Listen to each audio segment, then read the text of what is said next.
Hello everyone and welcome to my channel. In today's video, I'm going to be talking about using physical restraints when you work with people with special needs or people who are experiencing aggressive behavior, including autism. Only use this when it is necessary. You don't want to overuse this because this is used as a discipline strategy as a last resort. When you use physical force to prevent any behavior, the number one thing is to protect yourself and the person who is aggressive and who is out of control. You have to make sure that you're out of the way and make sure that you're in safety first and then the person hurting themselves.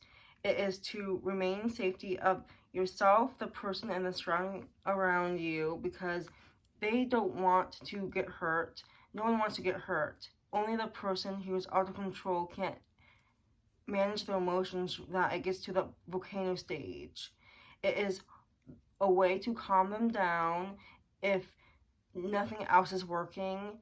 It is a great strategy to use deep pressure as a restraint if they're gonna do something bad. And you do not want to talk when you're doing the strategy because that can just escalate the problem even further.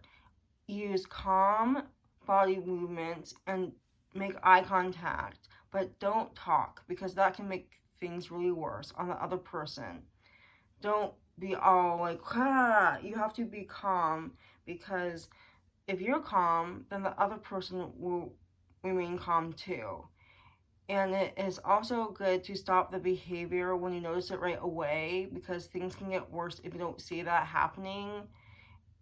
It can take seconds for it to work or it can take minutes.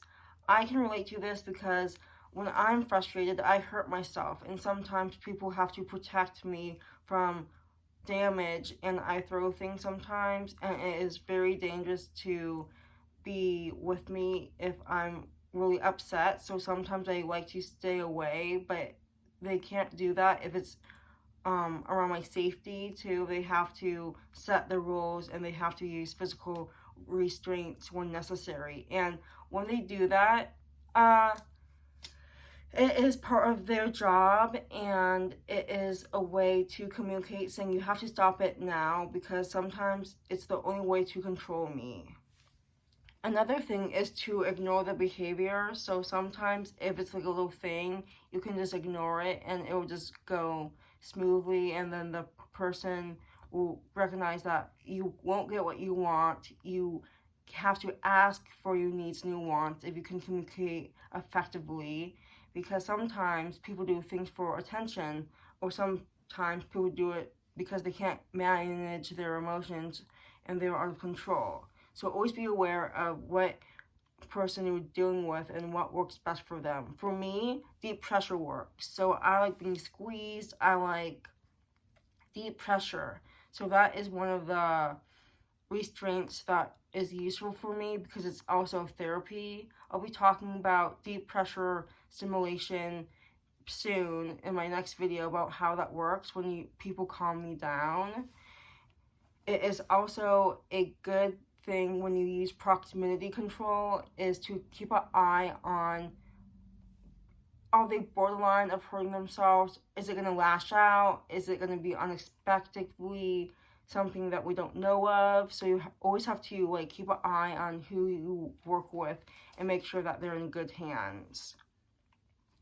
And I'm going to be talking about the meltdown stages before you have to use physical restraints too, for me.